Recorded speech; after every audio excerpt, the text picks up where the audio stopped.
Hi friends, വീഡിയോയിലേക്ക് സ്വാഗതം. നിങ്ങൾ ചോദിച്ച പല ചോദ്യങ്ങൾക്കും അതായത് സെലക്റ്റീവ് ആയിട്ടുള്ള ചോദ്യങ്ങൾക്ക് ആൻസർ പറയുക എന്നുള്ള ഒരു രീതിയിലാണ് സൺഡേ കമൻറ്റ് ബോക്സ് ആയിട്ട് വരുന്നത്. അപ്പോൾ ഈ ഒരു കമൻറ്റ് ബോക്സ് കാണുക വഴി പലവർക്കും ചോദിക്കാനുള്ള ചോദ്യമായിരിക്കും. അതുപോലെ തന്നെ പുതുതായിട്ട് ചാനലിൽ വന്നവർക്കൊക്കെ അവർക്ക് ഈ ഒരു സംശയങ്ങളെല്ലാം ദൂരീകരിക്കാനും കൂടി കഴിയും. അപ്പോൾ ഒരുപാട് പേര് കമൻറ്റ് ചെയ്യുന്നുണ്ട്. അപ്പോൾ അവരുടെ സെലക്റ്റീവ് ആയിട്ടുള്ള കമൻറ്റുകൾ മാത്രമേ പറയുന്നുള്ളൂ. ഇതുവഴി മറ്റുള്ളവർക്കും പ്രയോജനകരമാകും എന്നുള്ള രീതിയിലാണ് ഞാൻ ഈ ഒരു കമൻറ്റ് ബോക്സ് ചെയ്യുന്നത്.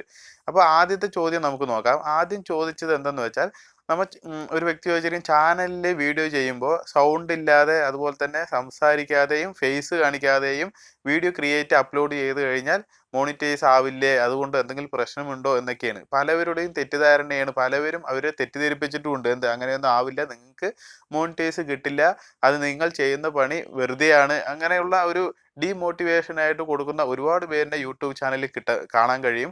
ഒരിക്കലും ഡീമോട്ടിവേഷൻ ആകരുത്. അങ്ങനെയൊന്നുമില്ല, മോണിറ്റൈസ് കിട്ടും. നമുക്ക് നമ്മുടേതായ കണ്ടന്റ് ആയാൽ മാത്രം മതി. നമ്മുടെ കണ്ടന്റ് ആണ് പറഞ്ഞാൽ നമുക്ക് എന്താണെന്ന് വെച്ചാൽ അതിന് ട്യൂൺ കൊടുക്കാം. നമുക്ക് ഇപ്പോൾ യൂട്യൂബ് ലൈബ്രറിയിൽ തന്നെ പോയിട്ട് നമുക്ക് ഇഷ്ടം പോലെ നോൺ കോപ്പിറൈറ്റ് മ്യൂസിക് ഉണ്ട്. അത് കൊടുത്തിട്ട് നമുക്ക് ആ ചാനൽ കുക്കിംഗ് ഒക്കെ ആണ് പറഞ്ഞാൽ നമുക്ക് ഇംഗ്ലീഷിലെല്ലാം എഴുതിയിട്ട് CC എന്ന് പറയും, സബ്സ്റ്റിറ്റ്യൂട്ട് വെച്ചിട്ട് നമുക്ക് അതൊക്കെ ചെയ്യാം. അപ്പോൾ അങ്ങനെയൊക്കെ ചെയ്യുമ്പോൾ മറ്റുള്ള എന്താ വെച്ചാൽ ലോക രാജ്യങ്ങളിൽ എല്ലാവർക്കും കാണുന്ന പോലെയായി. നമ്മുടെ കേരളത്തിൽ നമുക്ക് മലയാളം പറയുമ്പോൾ എന്താണ്, നമ്മുടെ കേരളത്തിലുള്ളവർക്ക് മാത്രമേ മനസ്സിലാവുകയുള്ളൂ. അതുകൊണ്ട് നമ്മുടെ മലയാളീസിനെ മനസ്സിലാവുകയുള്ളൂ. അപ്പോൾ അവർ തന്നെ കാണുകയുള്ളൂ. ആ സ്ഥാനത്ത് ഇങ്ങനെ ചെയ്യാൻ കഴിവുണ്ട് വെച്ചാൽ വളരെ വളരെ ബെറ്ററാണ്. കാരണം അതിൽ കുറച്ച് CC സബ്സ്റ്റിറ്റ്യൂട്ട് കൊടുത്തിട്ട് ഇംഗ്ലീഷിൽ തർജ്ജമ ചെയ്തിട്ട് അതിൽ എഴുതി കാണിച്ചിട്ട് ട്യൂണൊക്കെ കൊടുത്ത് കുക്കിംഗ് ചെയ്യുമ്പോൾ ഇൻഗ്രീഡിയൻസ് ഒക്കെ കാണിച്ചിട്ട് അങ്ങനെയൊക്കെ ചെയ്യാം. അതിലൊരു കുഴപ്പമില്ല. നിങ്ങൾക്ക് മോണിറ്റൈസ് കിട്ടും. കണ്ടന്റ് നിങ്ങളുടെ ആയാൽ മതി. നിങ്ങൾക്ക് വോയിസ് പറയണമെന്നില്ല, അതിൽ നിങ്ങളുടെ ഫേസ് വരണമെന്നില്ല. അത് മറ്റുള്ളവരുടെ വാക്ക് കേൾക്കാതെ മറ്റുള്ളവർ ഇങ്ങനെയൊക്കെ പറയുന്നത് എന്താണെന്ന് വെച്ചാൽ, നിങ്ങളുടെ വീഡിയോ ഒന്ന് നന്നായി ബെറ്റർ, ഒരു വീഡിയോ എടുക്കുന്നതിൻ്റെ കഷ്ടപ്പാട് എങ്ങനെയാണെന്ന് നന്നായി അറിയുന്ന വ്യക്തി തന്നെയാണ് ഞാൻ. അപ്പോൾ യൂട്യൂബിൽ വീഡിയോ എല്ലാവരും ക്രിയേറ്റ് ചെയ്യുന്നത്. അപ്പോൾ നിങ്ങളൊക്കെ ഈ വീഡിയോ കാണുന്നുണ്ടെങ്കിൽ നിങ്ങൾക്കറിയും എത്ര എഫേർട്ട് ചെയ്തിട്ടാണ്. ഒരു ദിവസം ചിലപ്പോൾ നമ്മൾ വിചാരിക്കുകയാണ് വീഡിയോ എടുക്കണമെന്ന്, പക്ഷേ നമുക്ക് സാധിക്കാണ്ട് വരും. അപ്പോൾ നമുക്ക് ടെൻഷനും സങ്കടമൊക്കെ വരും. കാരണം എന്താണെന്ന് വെച്ചാൽ നമ്മുടെ കയ്യിൽ കണ്ടന്റ് ഉണ്ട്, പക്ഷേ അത് എടുക്കാനുള്ള സമയമോ സന്ദർഭമോ കിട്ടുന്നില്ല എന്നുള്ളതാണ്. അപ്പോൾ ഇത്തരത്തിൽ ഈ ഒരു ഡീമോട്ടിവേഷൻ ആകാതിരിക്കുക. നന്നായി പരിശ്രമിച്ച് വീഡിയോ ഇടുക, ഡെയിലി വീഡിയോ ഇടുക. വാച്ചവേഴ്സ് കിട്ടും, സബ്സ്ക്രൈബ്സ് കിട്ടും, എല്ലാം നമ്മൾ വീഡിയോ ഇടുന്ന വഴി മാത്രമേ വരികയുള്ളൂ. അല്ലാണ്ട് നമ്മൾ മിണ്ടാണ്ടിരുന്നിട്ട് നമ്മുടെ വീഡിയോസ് റീച്ച് ആകണില്ല എന്ന് പറഞ്ഞിട്ടൊന്നും കാര്യമില്ല. ഒപ്പം ശ്രദ്ധിക്കേണ്ടതൊക്കെ ഞാൻ മുന്നേ പറഞ്ഞിട്ടുണ്ട്. ഈ ഒരു സൺഡേ കമൻറ്റ് ബോക്സ് കൂടുതൽ ഞാൻ പറഞ്ഞ് നീട്ടുന്നില്ല. കാരണം നിങ്ങൾക്ക് ശ്രദ്ധിക്കേണ്ടത് തമ്പനെയിലും ടൈറ്റിലും ടാഗും ഈ കാര്യങ്ങളൊക്കെ ശ്രദ്ധിക്കുക. അതുപോലെ തന്നെ ഡിസ്ക്രിപ്ഷനിലും കറക്റ്റായിട്ട് എല്ലാ കാര്യങ്ങളും ഡീറ്റെയിൽസ് ചെയ്യുക. അപ്പോൾ നിങ്ങളുടെ വീഡിയോ ഗ്രോ ആവും. മറ്റുള്ളവർ പറയും, മറ്റുള്ള ഡീമോട്ടിവേഷൻ ആയിട്ടുള്ള ഒരു കാര്യം യൂട്യൂബിൽ കേൾക്കരുത്. ഡീമോട്ടിവേഷൻ ആകരുത്. യൂട്യൂബിൽ പ്രവർത്തിക്കുന്നുണ്ടെന്ന് വെച്ചാൽ നമ്മൾ നിരന്തരം നമ്മുടെ കണ്ടന്റും കാര്യങ്ങളും നമ്മൾ അതിൽ ബിസി ആയിരിക്കുക. അപ്പോൾ നമുക്ക് അടുത്ത ക്വസ്റ്റ്യൻ നോക്കാം. രണ്ടാമത്തെ ക്വസ്റ്റ്യൻ ഇതാണ്: ആഡ്സെൻസ് ക്രിയേറ്റ് ചെയ്യുമ്പോൾ ഇമെയിൽ ID-യിലുള്ള അതേ നെയിം തന്നെ ആഡ്സെൻസിൽ വേണമെന്ന് നിർബന്ധമുണ്ടോ എന്നാണ്. ഒരിക്കലുമില്ല. ആഡ്സെൻസ് എന്താ ശ്രദ്ധിക്കേണ്ടതെന്ന് വെച്ചാൽ, ഒരിക്കൽ നമ്മുടെ ആഡ്സെൻസ് തെറ്റായി, അതിൽ ഫിക്സ് ഇൻ ആഡ്സെൻസ് എന്ന് പറഞ്ഞിട്ട് രണ്ടാമത്തെ സ്റ്റെപ്പ് എററായി കഴിഞ്ഞാൽ നമുക്ക് പിന്നെ ആ ഒരു മുന്നു കൊടുത്ത ഇമെയിൽ ID ഉണ്ടല്ലോ, അത് ഒരു കാരണവശാലും കൊടുക്കരുത്. അങ്ങനെ വരുമ്പോഴാണ് നമുക്ക് ആഡ്സെൻസിന് വേറെ ഇമെയിൽ ID ക്രിയേറ്റ് ചെയ്യേണ്ടി വരുന്നത്. അതേപോലെ ആ മുന്ന് തെറ്റിയ അഡ്രസ്സും കൊടുക്കരുത്. ഏത് വ്യക്തിയുടെ പേരിലാണോ ആഡ്സെൻസ് ക്രിയേറ്റ് ചെയ്തത് ആ വ്യക്തിൻ്റെ നെയിം ഒരു കാരണവശാലും കൊടുക്കരുത്. അഡ്രസ്സ് വീട്ടിലുള്ള വേറെ വ്യക്തിൻ്റെ, ഇപ്പോൾ നിങ്ങളുടെ പേര് തെറ്റിക്കഴിഞ്ഞാൽ നിങ്ങളുടെ ഉമ്മയുടെയോ വാപ്പയുടെ പേര് ചേർക്കണം എന്ന് വെച്ചാൽ അഡ്രസ്സ് സെയിം ആയിരിക്കും, നമ്മുടെ വീട്ടിലത്തെ അഡ്രസ്സ്. അത് കാരണവശാൽ ഒരു പ്രശ്നമില്ല. അപ്പോൾ ഇവിടെ ചോദിച്ച ചോദ്യത്തിനുള്ള ആൻസർ എന്ന് പറഞ്ഞാൽ, ആദ്യമായിട്ട് ക്രിയേറ്റ് ചെയ്യുന്ന ആഡ്സെൻസ് ആണെങ്കിൽ ആ ഒരു ഇമെയിൽ ID-ൻ്റെ നെയിമിലുള്ള അതന്നെയാണ്, അതിൻ്റെ ഹോൾഡർ അതന്നെയാണ്. അതായത് ആ വ്യക്തിൻ്റെ തന്നെയാണ് ചാനൽ, അതേ ഇമെയിൽ ID-യാണ്. അതിൽ മുന്നേ ആഡ്സെൻസ് ക്രിയേറ്റ് ചെയ്തിട്ടില്ല എങ്കിൽ തീർച്ചയായിട്ടും അതേ നെയിമിൽ തന്നെ ആഡ്സെൻസ് ക്രിയേറ്റ് ചെയ്യാം. ആഡ്സെൻസിലുള്ള ഇൻഡിവിജ്വൽ നെയിം, കാര്യങ്ങൾ, അഡ്രസ്സ് എല്ലാം കൊടുക്കാം. അതിലൊരു കുഴപ്പമില്ല. തെറ്റിക്കഴിഞ്ഞാലുള്ള പ്രശ്നമാണ് ഞാൻ പറഞ്ഞത്. എല്ലാം ചേഞ്ച് ചെയ്യണം, നെയിമും ചേഞ്ച് ചെയ്യണം, ഇമെയിൽ ID-യും ആഡ്സെൻസിൽ കൊടുക്കുന്നത് ചേഞ്ച് ചെയ്യണം. അപ്പോൾ അത് രണ്ടാമത് ക്രിയേറ്റ് ചെയ്യണം, ആഡ്സെൻസ് ക്ലിയർ ആവാൻ വേണ്ടിയിട്ട്. അപ്പോൾ ഒരു വ്യക്തിയുടെ പേരിൽ ഒരു ആഡ്സെൻസ് ക്രിയേറ്റ് ചെയ്യാൻ പറ്റുള്ളൂ.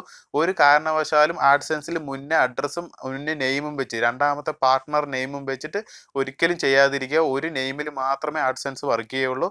അപ്പോൾ ഈ കാര്യങ്ങളൊക്കെ ശ്രദ്ധിക്കുക. അതേപോലെ തന്നെ വേറൊരു ചോദ്യം വന്നിരിക്കുന്നത്, മൂന്നാമത്തെ ചോദ്യം എന്ന് പറയാം. ആഡ്സെൻസിൽ വേറെ ചാനലിൽ, അതായത് ഒന്നിൽ കൂടുതൽ ചാനലിൽ ലിങ്ക് ചെയ്യാൻ പറ്റുമോ എന്നാണ് ഇവിടെ ചോദിച്ചിരിക്കുന്നത്. അതായത് ഒന്നിൽ കൂടുതൽ ചാനലിൽ ലിങ്ക് ചെയ്യാനൊക്കെ പറ്റും. നമുക്ക് ഒരു ആഡ്സെൻസിൽ ചാനലുകൾ ലിങ്ക് ചെയ്യാം. പക്ഷെ അങ്ങനെ ചെയ്യുമ്പോൾ എന്താ കുഴപ്പം എന്ന് വെച്ചാൽ, നമ്മുടെ കണ്ടന്റ് നമുക്ക് അത്രയും 100% പെർഫെക്റ്റ് ആയിരിക്കണം. ഇതിലൊരു കാരണവശാലും കോപ്പിറൈറ്റോ ക്ലെയിമോ മറ്റുള്ളതൊന്നും CTR കാര്യങ്ങളൊക്കെ വരും. പക്ഷേ ഈ ഒരു കാര്യം മെയിനായിട്ട് ശ്രദ്ധിക്കുക. CTR ഒക്കെ വരികയാണെങ്കിൽ ഞാൻ പറഞ്ഞല്ലോ, നോൺ സ്കിപ്പബിൾ ആഡ്സിനെ നമ്മൾ ഒന്ന് ഡിസേബിൾ ചെയ്തിട്ട് അതിൻ്റെ വേരിയേഷൻ നോക്കണം. പക്ഷേ എൻ്റെ ഒരു അഭിപ്രായം ഞാൻ പറയുകയാണെങ്കിൽ, ഒരു ചാനലിന് ഒരു ആഡ്സെൻസ് അങ്ങനെ മാത്രം ക്രിയേറ്റ് ചെയ്യുക. അങ്ങനെ ചെയ്യുമ്പോൾ എന്താ ഗുണം വെച്ചാൽ, നമ്മുടെ ചാനലും അതുപോലെ തന്നെ ആഡ്സെൻസും രണ്ടും നമുക്ക് മെയിൻറ്റെയിൻസ് ചെയ്യാൻ കഴിയും. ഇത് ആ സ്ഥാനത്ത് ഒരു ആഡ്സെൻസിന് 2 ചാനലായി ലിങ്ക് ചെയ്ത് കഴിഞ്ഞാൽ 2 ചാനലും പോയി നോക്കണം ഏത് ചാനലിലാണോ കോപ്പിറൈറ്റ് കിട്ടി, അല്ലെങ്കിൽ ഏത് ചാനലിലാണോ ഇവിടെ ഇൻവാലിഡ് ക്ലിക്കൊക്കെ വന്നിട്ടാണോ എൻ്റെ ആഡ്സെൻസ് ഹോൾഡ് ആയിരിക്കുന്നത്. ഇങ്ങനെയുള്ള പ്രശ്നങ്ങൾ വരും. അപ്പോൾ ഇതിനും കാട്ടി ഏറ്റവും നല്ല സോൾവ് ചെയ്യാനുള്ള പരിപാടി എന്ന് വെച്ചാൽ, ഒരു ചാനലിന് ഒരു ആഡ്സെൻസ്. നമ്മുടെ വീട്ടിൽ ഒരുപാട് വ്യക്തികളുണ്ടല്ലോ. ഇപ്പോൾ നമ്മുടെ ഫാദർ, ഉമ്മ, ബ്രദർ, അവരുടെ പേരിലൊക്കെ നമുക്ക് ആഡ്സെൻസ് ക്രിയേറ്റ് ചെയ്യാമല്ലോ. അതുകൊണ്ട് ഒരു പേടിക്കാനുമില്ല. നമുക്ക് അങ്ങനെ ചെയ്യാം. അഥവാ നിങ്ങൾക്ക് 100% ഉറപ്പാണ് എൻ്റെ ചാനലിൽ ഒരു കാരണവശാലും അങ്ങനെയൊന്നും സംഭവിക്കില്ല എന്നുണ്ടെങ്കിൽ, നിങ്ങൾക്ക് 2 ചാനൽ, അതായത് ആഡ്സെൻസിൽ 2 ചാനൽ ലിങ്ക് ചെയ്യാം. അങ്ങനെ ചെയ്യുമ്പോൾ എന്താണെന്ന് വെച്ചാൽ, ഫസ്റ്റത്തെ ചാനൽ നമുക്ക് മോണിറ്റൈസ് ആയി കഴിഞ്ഞ് നമ്മൾ പിൻ വെരിഫിക്കേഷൻ എല്ലാം ചെയ്ത് കഴിഞ്ഞാൽ, രണ്ടാമത്തെ ചാനലിൽ നമുക്ക് പിൻ വെരിഫിക്കേഷൻ ഒന്നും കൊടുക്കണ്ട. ഈ ആഡ്സെൻസ് ലിങ്ക് ചെയ്യുമ്പോൾ പിൻ വെരിഫിക്കേഷൻ അങ്ങനെയുള്ള കാര്യങ്ങളൊന്നും വരില്ല. ആ ഒരു ചാനലിൽ വരുന്ന പേയ്മെൻറ്റ് മുഴുവൻ നമുക്ക് ഇതിലൂടെ മേടിക്കാനും കഴിയും. കാരണം $10 ഒക്കെ ആയി കഴിഞ്ഞാലാണ് പിൻ വെരിഫിക്കേഷൻ. പിന്നെ $100 ആയി കഴിഞ്ഞാലാണ് നമുക്ക് എടുക്കാനും കഴിയുള്ളൂ. അതായത് ആ ഒരു മാസം കഴിഞ്ഞാൽ പിറ്റത്തെ മാസമാണ് നമുക്ക് എടുക്കാൻ കഴിയുള്ളൂ. ആ സ്ഥാനത്ത് 2 ചാനലും കൂടി ലിങ്ക് ചെയ്ത് കഴിഞ്ഞാൽ 2 ചാനലത്തെ ഏണിങ്സും കൂടി ഇതിൽ വേഗം കയറും. വേഗം കയറി കഴിഞ്ഞാൽ നമുക്ക് 100, 200 2 ചാനലിനും കൂടി ആകുമ്പോൾ പെട്ടെന്ന് ഡോളറായി കഴിഞ്ഞാൽ നമുക്ക് വേഗം പിൻവലിക്കാം. അപ്പോൾ അങ്ങനെയൊക്കെ ഉദ്ദേശിച്ചിട്ടാണ് അധികം പേര് ലിങ്ക് ചെയ്യുന്നത്. പക്ഷേ ചാനലിന് വല്ല പ്രശ്നങ്ങൾ എന്തെങ്കിലും നേരിട്ട് കഴിഞ്ഞാൽ ആഡ്സെൻസിനെയും കൂടി ബാധിക്കുന്നതായിരിക്കും. അപ്പോൾ ഒരു ചാനലിന് ഒരു ആഡ്സെൻസ് ക്രിയേറ്റ് ചെയ്യാനാണ് ഏറ്റവും ബെറ്റർ. പിന്നെ ഒരു ചോദ്യം വന്നിരിക്കുന്നത് എന്താ വെച്ചാൽ, പലവർക്കും അറിയേണ്ട കാര്യം തന്നെയാണ്, വളരെ വ്യക്തമായിട്ടുള്ള ഒരു കാര്യമാണ്. എന്താന്ന് വെച്ചാൽ, നമുക്ക് ആഡ്സെൻസ് ഒക്കെ അപ്രൂവൽ ആയി കഴിഞ്ഞാൽ നമുക്ക് ആഡ്സെൻസിൽ കോപ്പി ചെയ്യണം, നമ്മുടെ ഒരു പ്രൂഫ് കോപ്പി ചെയ്യണം. അങ്ങനെ കോപ്പി ചെയ്യണത് നമുക്ക് ഇനി ആധാർ കാർഡ് പറ്റില്ല. പക്ഷെ നമുക്ക് പാൻ കാർഡ് ഉപയോഗിക്കാം. പാൻ കാർഡ് ഉപയോഗിക്കാനാണ് ഏറ്റവും ബെറ്റർ. പലവർക്കും ഉള്ളൊരു ഡൗട്ടാണ് പാൻ കാർഡിൽ എവിടെ അഡ്രസ്സ് എന്നുള്ളത്. അപ്പോൾ പാൻ കാർഡിൽ എവിടെ അഡ്രസ്സ് എന്ന് കഴിഞ്ഞാൽ, താഴത്തെ ഒരു ഡിജിറ്റൽ 10 നമ്പർ കൊടുത്തിട്ടുണ്ട്. ഇംഗ്ലീഷ് അക്ഷരം അതുപോലെ തന്നെ നമ്പറും ന്യൂമറിക്കലായിട്ടുള്ള എല്ലാ നമ്പറും എല്ലാം ചേർത്തിട്ട് ഒരു 10 സംഖ്യ കൊടുത്തിട്ടുണ്ട്. അതന്നെയാണ് നമ്മുടെ അഡ്രസ്സ്. അതിൽ അധികം പേർക്കും പി എന്ന് കാണാം. പി ആണ് നമ്മുടെ ഇൻഡിവിജ്വൽ കമ്പനി ബേസ് ബിസിനസ്, നമ്മുടെ കമ്പനി അതുപോലെ തന്നെ ഫേം, അങ്ങനെയുള്ള ഒരുപാട് ഒരു കാറ്റഗറികളുണ്ട്. അപ്പോൾ അത്തരത്തിലൊക്കെ നമ്മുടെ അഡ്രസ്സ്, നമ്മൾ ഒരു അഡ്രസ്സും കൊടുക്കാണ്ട് നമുക്ക് പാൻ കാർഡ് കിട്ടില്ല. അതുപോലെ തന്നെ പാൻ കാർഡ് ഒരു ഐഡൻറ്റിറ്റി കാർഡ് പോലെ തന്നെയാണ്. ഒന്നിൽ കൂടുതൽ നമുക്ക് പാൻ കാർഡ് എടുക്കാൻ കഴിയില്ല. കാരണം അത് നിയമവിരുദ്ധമാണ്. ഒരു പാൻ കാർഡ് തന്നെ ഒരു വ്യക്തിക്ക് കിട്ടുകയുള്ളൂ.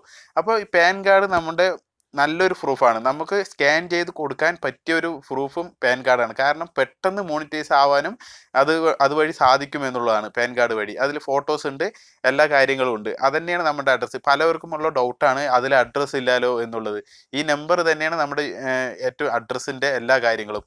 അപ്പോൾ ഈ ഒരു കാര്യം ശ്രദ്ധിക്കുക. പിന്നെ എനിക്കൊരു ഡൗട്ടും കൂടിയാണ്, പക്ഷേ എനിക്ക് ക്ലിയറായ ഒരു കാര്യം കൂടിയാണ്. പക്ഷേ അത് എനിക്ക് പറഞ്ഞാൽ, നിങ്ങൾക്ക് അതിനെക്കുറിച്ച് അറിയുന്നുണ്ടെങ്കിൽ കമൻറ്റിൽ തീർച്ചയായിട്ടും കമൻറ്റ് ചെയ്യുക. ഈ സ്കാൻ ചെയ്യുന്ന ഈ ഒരു നമ്മുടെ ID പ്രൂഫ് ഉണ്ടല്ലോ, അത് 2 MB കുറവോ നമുക്ക് സ്കാൻ ചെയ്ത്, അതായത് അതിൻ്റെ റേഷ്യോ 2 MB കുറഞ്ഞാൽ മാത്രമേ നമുക്ക് ആ ഒരു ആഡ്സെൻസിൽ കോപ്പി പേസ്റ്റ് ചെയ്യാൻ പറ്റുകയുള്ളൂ എന്നുള്ളത്. അതായത് അതിലേക്ക് നമുക്ക് ഇൻക്ലൂഡ് ചെയ്യാൻ കഴിയുള്ളൂ എന്ന് ഞാൻ അറിഞ്ഞിട്ടുണ്ട്. 2 MB കുറവുള്ളത് മാത്രമേ ചെയ്യാൻ കഴിയുള്ളൂ എന്നുള്ളതാണ്. ഇതിനെക്കുറിച്ച് വ്യക്തമായി അറിയുന്ന ആരെങ്കിലും ഉണ്ടെങ്കിൽ തീർച്ചയായിട്ടും കമൻറ്റിൽ ഒന്ന് കമൻറ്റ് ചെയ്ത് കഴിഞ്ഞാൽ മറ്റുള്ളവർക്കും കൂടി ഉപകാരപ്പെടും. ഞാൻ ആ കമൻറ്റ് പിൻ ചെയ്യാം. അപ്പോൾ ഈ ഒരു വീഡിയോ കാണുക വഴി അവർക്കും കൂടി ഉപകാരമാകും. എൻ്റെ ആഡ്സെൻസ് ആയിട്ടില്ല, അതുകൊണ്ട് എനിക്ക് ഇതിൻ്റെ റേഷ്യോ കറക്റ്റായി മനസ്സിലായിട്ടില്ല. പക്ഷേ ഞാൻ അറിയാൻ കഴിഞ്ഞത് 2 MB താഴെയുള്ള ഫോട്ടോസ് മാത്രമേ നമുക്ക് ഇതിൽ അപ്രൂവ് ചെയ്യാൻ കഴിയുള്ളൂ എന്നാണ്. അപ്പോൾ അങ്ങനെ ഒരു വാട്സപ്പിൽ എനിക്ക് ഇൻസ്റ്റാഗ്രാമിൽ വന്ന മെസ്സേജും കൂടിയാണിത്. അതായത് ആഡ്സെൻസിൽ നമുക്ക് ഇത് ചെയ്യുമ്പോൾ ഇതിൽ അഡ്രസ്സൊന്നും ഇല്ല, പാൻ കാർഡിൽ നമ്പർ മാത്രമല്ലേ ഉള്ളൂ, അഡ്രസ്സൊന്നും ഇല്ല എന്ന് പറഞ്ഞപ്പോഴാണ് ഞാൻ ഈ ഒരു കാര്യം കൂടി ഈ ഒരു വീഡിയോയിൽ ഉൾപ്പെടുത്തിയത്. അപ്പോൾ ഈ കാര്യം മനസ്സിലാക്കുക. പിന്നെ ഈ ഒരു കാര്യം നമ്മൾ ഫോട്ടോ ഒക്കെ എടുക്കുമ്പോൾ പ്രത്യേകം ശ്രദ്ധിക്കണം, ബ്ലറാകാതെ പകൽ വെളിച്ചത്തിൽ എടുക്കുക. ഒരിക്കലും നമ്മുടെ മൊബൈലിൻ്റെ ഫ്ലാഷ് അടിച്ചിട്ടൊന്നും ഫോട്ടോ എടുക്കാതിരിക്കുക. പിന്നെ അതിൻ്റെ ക്രോപ്പ് ചെയ്യുമ്പോൾ നമുക്ക് അതിൻ്റെ സൈഡിൽ ബാക്ക്ഗ്രൗണ്ട് ഫോട്ടോസ് ഒന്നും വരാതെ നമുക്ക് ബാക്ക്ഗ്രൗണ്ട് എല്ലാം റിമൂവ് ചെയ്യുന്ന ആപ്പുകളൊക്കെ ഒരുപാടുണ്ട്. അതിലൊക്കെ ഇട്ടിട്ട് നമുക്ക് ഇതിനെ കറക്റ്റായിട്ട് ചെയ്യുക. അഥവാ അറിയാത്തവരുണ്ടെങ്കിൽ ഇപ്പോൾ അക്ഷയ മുഖാന്തരമൊക്കെ ചെയ്തു കൊടുക്കുന്നുണ്ടെന്ന് അറിയാൻ കഴിഞ്ഞിട്ടുണ്ട്.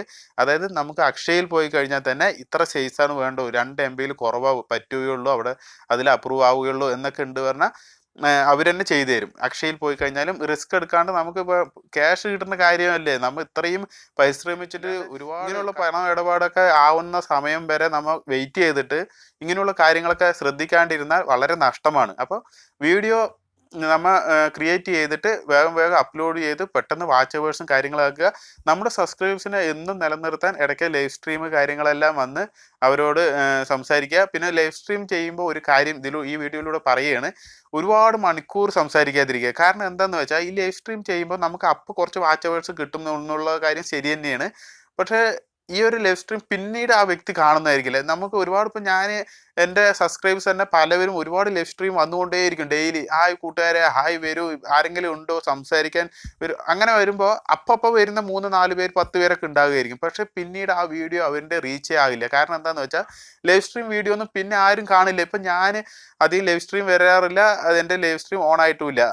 പക്ഷേ ഞാൻ ലൈവ് സ്ട്രീം ഓൺ ആയാലും അധികം ലൈവിൽ വരില്ല. കാരണം എന്താണെന്ന് വെച്ചാൽ ലൈവിൽ വരുന്നത് കൊണ്ട് വല്ലപ്പോഴും വരുന്നത് കൊണ്ട് ഉപകാരമാണ്. വെറുതെ വരിക എന്ന് വെച്ചാൽ ലൈവ് സ്ട്രീമിൽ ഒരു കാരണവശാലും വെറുതെ വന്നിട്ട് നമുക്ക് ഒരു ഉപകാരമില്ല. കാരണം അപ്പം കിട്ടുന്ന ഒരു 10-20 പേരുണ്ട് പറഞ്ഞാൽ അവരുടെ വാച്ച് അവേഴ്സ് കിട്ടിക്കഴിഞ്ഞാൽ പിന്നീട് ആ വീഡിയോ ഒരു കാരണവശാലും ആരും കാണില്ല. ലൈവ് വീഡിയോ 1 മണിക്കൂറും അരമണിക്കൂറിന് മേലെ ഒരാളും കണ്ടുകൊണ്ടിരിക്കില്ല. അപ്പോൾ നമുക്ക് അതെന്താണെന്ന് വെച്ചാൽ നമുക്ക് നഷ്ടം തന്നെയാണ്. അത്രയും സമയം സ്പെൻഡ് ചെയ്തതും പോയി, പിന്നെ ആ വീഡിയോ ചാനലിൽ കിടക്കുന്നതുകൊണ്ട് ഒരു ഉപകാരമില്ലാത്ത ഒരു വീഡിയോ ആയിട്ട് തന്നെ അത് കിടക്കുകയും ചെയ്യും. അപ്പോൾ നമുക്ക് ഉപകാരപ്രദമായ നല്ല നോളേജ് പരമായിട്ടുള്ള വീഡിയോസ് എല്ലാം ക്രിയേറ്റ് ചെയ്ത് ഇട്ടുകൊണ്ടേയിരിക്കുക. വരും തലമുറ, അതായത് വരുന്ന ആൾക്കാർ, പിന്നീട് വരുന്ന ഇതിനെക്കുറിച്ച് പഠിക്കാൻ ആഗ്രഹിക്കുന്നവർ, ഇതിനെക്കുറിച്ച് അറിയാൻ ആഗ്രഹിക്കുന്നവർക്ക് ഉപകാരമാകണം എന്നുള്ള രീതിയിൽ വീഡിയോ ക്രിയേറ്റ് ചെയ്തിടുക. അത്തരത്തിൽ വീഡിയോ തന്നെയാണ് ഞാൻ ചെയ്യുന്നത്. ഒരുപാട് പേർക്ക് വരുമ്പോൾ അത് ഇഷ്ടപ്പെടും. ഇപ്പോൾ എൻ്റെ പഴയ വീഡിയോസിനൊക്കെ ചിലവർ വന്നിട്ട് വളരെ താങ്ക്സ് സാർ, എനിക്കിത് അറിയാത്ത കാര്യമാണ്. എനിക്ക് അതൊക്കെ കേൾക്കുമ്പോൾ വളരെ സന്തോഷമാണ്. നമുക്ക് സമയമില്ലാത്ത സമയത്തു കൂടി ഇങ്ങനെയുള്ള വീഡിയോസൊക്കെ ക്രിയേറ്റ് ചെയ്തിട്ട് ആ വീഡിയോ ഉപകാരമാവുന്നുണ്ടല്ലോ എന്ന് അറിയുമ്പോൾ വളരെ സന്തോഷമുണ്ട്. എന്താണെന്ന് വെച്ചാൽ എൻ്റെ മുഖാന്തരം ഒരു നോളേജ് ചെയ്യാൻ കഴിഞ്ഞു, ഒരു പറഞ്ഞു കൊടുക്കാൻ കഴിഞ്ഞു എന്നുള്ളത് എനിക്ക് അതിയായ സന്തോഷം തന്നെയാണ്. അപ്പോൾ ഇന്നത്തെ സൺഡേ കമൻറ്റ് ബോക്സ് എല്ലാവർക്കും ഇഷ്ടമായി എന്ന് കരുതുന്നു. ജലദോഷം ചെറുതായിട്ടുണ്ട്, അതുകൊണ്ടാണ് സംസാരത്തിൽ ചെറിയതായിട്ടുള്ള മാറ്റങ്ങളൊക്കെ. പക്ഷേ എന്നിരുന്നാലും നിങ്ങൾക്ക് കാര്യങ്ങളെല്ലാം മനസ്സിലായി എന്ന് സന്തോഷത്തോടു കൂടിയിട്ട് അടുത്തൊരു വീഡിയോയിൽ കാണാം. ഓക്കെ, ജയ് ഹിന്ദ്.